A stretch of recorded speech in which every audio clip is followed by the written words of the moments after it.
അടുത്തായി നമ്മൾ നോക്കാൻ പോകുന്നത് പ്രീവിയസ് ഇയർ ക്വസ്റ്റ്യൻസ് ആണ്.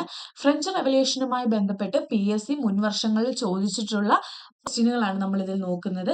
ഈ ക്വസ്റ്റ്യനുകൾ പരിശോധിച്ചാൽ നമുക്ക് മനസ്സിലാകും ഫ്രഞ്ച് റെവല്യൂഷനുമായി ബന്ധപ്പെട്ട് കുറച്ച് കാര്യങ്ങൾ മാത്രം ഫോക്കസ് ചെയ്ത് അത് തന്നെ തിരിച്ചും മറിച്ചും നമ്മളെ കൺഫ്യൂഷൻ ആക്കുന്ന രീതിയിൽ ചോദിച്ചതായി നമുക്ക് മനസ്സിലാക്കാൻ പറ്റും. അപ്പൊ നമുക്ക് ഒന്നാമത്തെ ക്വസ്റ്റ്യനിലോട്ട് പോകാം. ഒന്നാമത്തെ ക്വസ്റ്റ്യൻ, 18ാം നൂറ്റാണ്ടിൽ താഴെ പറയുന്ന തത്വചിന്തകരിൽ ആരാണ് ഈ പ്രസിദ്ധമായ വാക്കുകൾ പറഞ്ഞത്? മനുഷ്യൻ സ്വതന്ത്രനായി ജനിക്കുന്നു, പക്ഷെ എല്ലായിടത്തും ചങ്ങലയിലാണ്.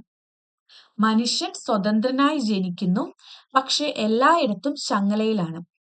ഈ പ്രസിദ്ധമായ വാക്കുകൾ 18ാം നൂറ്റാണ്ടിലെ തത്വചിന്തകന്മാരിൽ ആരാണ് പറഞ്ഞതെന്നാണ് ചോദിച്ചിരിക്കുന്നത്.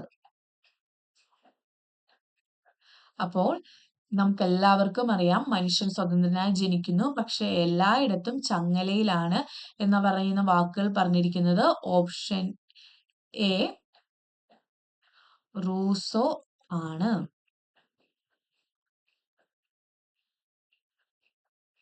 ജീൻ ജാക്വസ് റൂസോയാണ് ഈ വാക്കുകൾ പറഞ്ഞിരിക്കുന്നത്. ഓർത്തു വെച്ചോളൂ, ഇതൊക്കെ തന്നെ പിന്നീടുള്ള ക്വസ്റ്റ്യനുകൾ റിപ്പീറ്റഡ് ആയിട്ട് വരുന്നതായിരിക്കും. രണ്ടാമത്തെ ക്വസ്റ്റ്യൻ, താഴെ പറയുന്ന ഉദ്ധരണികളിൽ തെറ്റായതേതാണ്? തെറ്റായതേതാണെന്നാണ് നമ്മൾ കണ്ടുപിടിക്കേണ്ടത്. ഒന്നാമത്തേതില് എനിക്ക് ശേഷം പ്രളയം, ലൂയി 15 ലൂയി 15 വാക്കുകളാണ് പറഞ്ഞിരിക്കുന്നത്. എനിക്ക് ശേഷം പ്രളയം. അടുത്തത് ഞാനാണ് രാഷ്ട്രം, ലൂയി 14. അടുത്തത് പറഞ്ഞിരിക്കുന്നത് സ്വതന്ത്രനായി ജനിക്കുന്ന മനുഷ്യൻ എവിടെയും ചങ്ങലയിലാണ്. നമ്മൾ ഒന്നാമത്തെ ക്വസ്റ്റ്യൻ ചർച്ച ചെയ്തതാണ്. അതിൽ നമ്മൾ പറഞ്ഞതാണ് സ്വതന്ത്രനായി ജനിക്കുന്ന മനുഷ്യൻ എവിടെയും ചങ്ങലയിലാണെന്നുള്ള വാക്കുകൾ പറഞ്ഞത് റൂസോ ആണെന്ന് നമ്മൾ നേരത്തെ പറഞ്ഞതാണ്.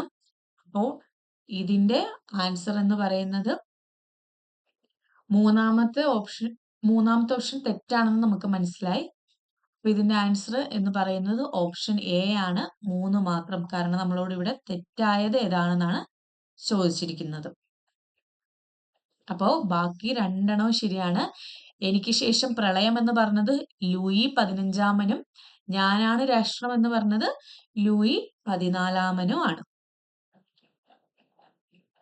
അടുത്ത ക്വസ്റ്റ്യൻ, മൂന്നാമത്തെ ക്വസ്റ്റ്യൻ, സ്വാതന്ത്ര്യം, സാഹോദര്യം, സമത്വം എന്നിവ ഏത് വിപ്ലവവുമായി ബന്ധപ്പെട്ടിരിക്കുന്നു? അതായത് സ്വാതന്ത്ര്യം, സാഹോദര്യം, സമത്വം എന്നിവ ഏത് വിപ്ലവവുമായി ബന്ധപ്പെട്ടിരിക്കുന്നു?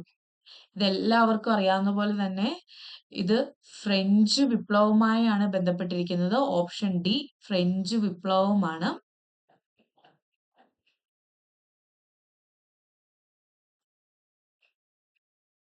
അടുത്ത ക്വസ്റ്റ്യൻ, നാലാമത്തെ ക്വസ്റ്റ്യൻ, സോഷ്യൽ കോൺട്രാക്ട് എന്ന ഗ്രന്ഥത്തിന്റെ രചയിതാവ് ആര്? സോഷ്യൽ കോൺട്രാക്ട് എന്ന് പറയുന്ന ഗ്രന്ഥത്തിന്റെ രചയിതാവ് ആര് എന്നാണ് ചോദിച്ചിരിക്കുന്നത്. Social contract. സോഷ്യൽ കോൺട്രാക്ട് എന്ന് പറയുന്ന ഗ്രന്ഥം റിപ്പബ്ലിക് എന്ന ആശയം ആദ്യമായി അവതരിപ്പിച്ച ഗ്രന്ഥമാണ്. ഫ്രഞ്ച് വിപ്ലവത്തിന്റെ ബൈബിൾ എന്നാണ് ഈ ഗ്രന്ഥം അറിയപ്പെടുന്നത്. ഇതൊരു സാമൂഹിക ഉടമ്പടി കൂടിയാണ്. ഇത് എഴുതിയത് മറ്റാരുമല്ല, ഫ്രഞ്ച് വിപ്ലവത്തിന്റെ പ്രവാചകൻ എന്നറിയപ്പെടുന്ന റൂസോയാണ് ഇത് എഴുതിയത്. അപ്പം ഓപ്ഷൻ ബി റൂസോയാണ് ശരിയായ ഉത്തരം. അടുത്തത് അഞ്ചാമത്തെ ക്വസ്റ്റ്യൻ, ഫ്രാൻസിൽ ഉണ്ടായിരുന്ന മൂന്നാമത്തെ എസ്റ്റേറ്റിൽ ഉൾപ്പെട്ട വിഭാഗങ്ങൾ ഏതെല്ലാം? ഫ്രാൻസിൽ ഉണ്ടായിരുന്ന മൂന്നാമത്തെ എസ്റ്റേറ്റിൽ ഉൾപ്പെട്ട വിഭാഗങ്ങൾ ഏതെല്ലാം? ബാങ്കർ, എഴുത്തുകാർ, പ്രഭുക്കന്മാർ, അഭിഭാഷകർ എന്നിവയാണ് ഇവർ തന്നിരിക്കുന്ന ഓപ്ഷൻ എന്ന് പറയുന്നത്. നമുക്കറിയാവുന്ന കാര്യമാണ്, എസ്റ്റേറ്റ് 1 ലും 2 ലുമാണ് പ്രഭുക്കന്മാരും പുരോഹിതന്മാരും ഉൾപ്പെടുന്നത്. അപ്പോൾ പ്രഭുക്കന്മാർ എന്തായാലും ഇല്ല. കോമണേഴ്സ് ആയിരുന്നു എവിടെ ഉണ്ടായിരുന്നത്? മൂന്നാമത്തെ എസ്റ്റേറ്റിൽ ഉണ്ടായിരുന്നത്. അപ്പോൾ ഓപ്ഷൻ ബി ആണ് ശരിയായ ഉത്തരം. 1, 3, 4 ശരിയാണ്. ബാങ്കർ, എഴുത്തുകാർ, അഭിഭാഷകർ എന്നീ പറയുന്ന 3 ശരിയാണ്. പ്രഭുക്കന്മാർ എസ്റ്റേറ്റ് 1-ലുള്ളവരാണ്. അടുത്ത ക്വസ്റ്റ്യൻ, 6ാമത്തെ ക്വസ്റ്റ്യൻ. ഫ്രഞ്ച് വിപ്ലവവുമായി ബന്ധപ്പെട്ട ശരിയായ ഉത്തരം തിരഞ്ഞെടുത്തെഴുതുക. ഫ്രഞ്ച് വിപ്ലവവുമായി ബന്ധപ്പെട്ട ശരിയായ ഉത്തരം തിരഞ്ഞെടുത്തെഴുതുക. ഇത് നമ്മൾ നേരത്തെ നോക്കിയ ക്വസ്റ്റ്യനിൽ നിന്നൊക്കെയാണ് വന്നിരിക്കുന്നത്. ഞാനാണ് രാഷ്ട്രം, ലൂയി 11-ാമൻ. എനിക്ക് ശേഷം പ്രളയം, ലൂയി 15-ാമൻ. നിങ്ങൾക്ക് റൊട്ടിയില്ലെങ്കിൽ എന്താ? കേക്ക് കഴിച്ചുകൂടെ, മേരി അറ്റോയിനറ്റ്. ഇത് നമ്മൾ നേരത്തെ നോക്കിയതാണ്. ശരി ഉത്തരമാണ് ഇതിൽ പറയേണ്ടത്. ഇതിൽ തെറ്റായ ഉത്തരമാണ് ഞാനാണ് രാഷ്ട്രം എന്ന് പറയുന്നത്. ഞാനാണ് രാഷ്ട്രം എന്ന് പറയുന്ന പ്രസ്താവന പുറത്തിറക്കിയത് ലൂയി 14-ാമനാണ്, ലൂയി 11-ാമൻ അല്ല. എനിക്ക് ശേഷം പ്രളയം എന്ന് പറയുന്നത് ശരിയാണ്, ലൂയി 15-ാമൻ പറഞ്ഞതാണ്. നിങ്ങൾക്ക് റൊട്ടി ഇല്ലെങ്കിൽ എന്താ? കേക്ക് കഴിച്ചുകൂടെ എന്ന് ചോദിച്ചത് മേരി അറ്റോയിനറ്റ് ആണ്. മേരി അറ്റോയിനറ്റ് ലൂയി 16-ാമന്റെ ഭാര്യയാണ്. അപ്പോൾ ഇതിലെ ശരിയായ ഉത്തരം എന്ന് പറയുന്നത് 1ഉം 3ഉം ശരിയാണ്. അപ്പോൾ ഓപ്ഷൻ ബി ആണ് ശരിയായ ഉത്തരം.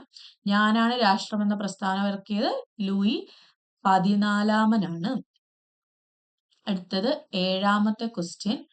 ആരാണ് നിയമങ്ങളുടെ ആത്മാവ് എന്ന പുസ്തകം എഴുതിയത്? ആരാണ് നിയമങ്ങളുടെ ആത്മാവ് എന്ന പുസ്തകം എഴുതിയത്? നിയമങ്ങളുടെ ആത്മാവ് എന്ന് പറയുന്ന പുസ്തകം എഴുതിയത് ഓപ്ഷൻ എ ആണ് ശരിയായ ഉത്തരം. മൊണ്ടേസ്ക്യു ആണ്.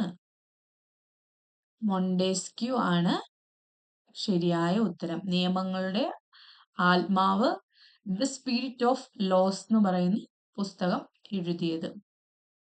അടുത്തത് 8ാമത്തെ question. French East India company സ്ഥാപിക്കപ്പെടുമ്പോൾ ആരായിരുന്നു ഫ്രാൻസിലെ ഭരണാധികാരി? ഫ്രഞ്ച് ഈസ്റ്റ് ഇന്ത്യ കമ്പനി സ്ഥാപിക്കപ്പെടുമ്പോൾ ആരായിരുന്നു ഫ്രാൻസിലെ ഭരണാധികാരി? 1664-ലാണ് ഫ്രഞ്ച് ഈസ്റ്റ് ഇന്ത്യ കമ്പനി സ്ഥാപിച്ചത്. ആ സമയത്തെ ഫ്രാൻസിലെ ഭരണാധികാരി ആരായിരുന്നു എന്നാണ് ചോദിച്ചിരിക്കുന്നത്. ഓപ്ഷൻ ഡി ആണ് ശരിയായ ഉത്തരം. ലൂയി 14-ാമനായിരുന്നു ഫ്രഞ്ച് ഈസ്റ്റ് ഇന്ത്യ കമ്പനി സ്ഥാപിച്ചപ്പോൾ ഫ്രാൻസിലെ ഭരണാധികാരി. ലൂയി 14-ാമൻ ആണ് ശരിയായ ഉത്തരം. അപ്പോൾ 9ാമത്തെ ക്വസ്റ്റ്യൻ ആണ്. The Bourbon King of France who declared I am the state is. അതായത് നമ്മൾ ഓൾറെഡി ഡിസ്കസ് ചെയ്ത ക്വസ്റ്റ്യൻ ആണ്. ആരാണ് ഞാനാണ് രാഷ്ട്രം എന്ന പ്രസ്താവന ഇറക്കിയതെന്നാണ് ചോദിച്ചിരുന്നത്. ഞാനാണ് രാഷ്ട്രം എന്ന പ്രസ്താവന ഇറക്കിയത് നമ്മൾ ഓൾറെഡി പറഞ്ഞതാണ്. ലൂയി 14-ാമൻ. ഓപ്ഷൻ സി ലൂയി 14-ാമനാണ് ഞാനാണ് രാഷ്ട്രം എന്ന പ്രസ്താവന പറഞ്ഞത്. അടുത്ത ലാസ്റ്റ് ക്വസ്റ്റ്യൻ, 10ാമത്തെ question. Considering the following statement, which one is correct? Tennis court oath was related with French Revolution. Tennis court oath was related with French Revolution. Tiley, tithe, and gibel were terms denoting taxes prevailed in France during the French Revolution. Tiley, tithe, and gibel were terms denoting taxes prevailed in France during French Revolution. The Friend of Our Country was a journal of rebels during the French Revolution. The friend of our country was a journal of rebels during the French Revolution. Pride's purge was connected with French Revolution. Pride's purge was connected with French Revolution. ഈ 4 സ്റ്റേറ്റ്മെന്റിൽ ഏതാണ് correct എന്നാണ് ചോദിച്ചിരിക്കുന്നത്. അപ്പോൾ ശരി answer അറിയാവുന്നവർ comment ചെയ്യുക.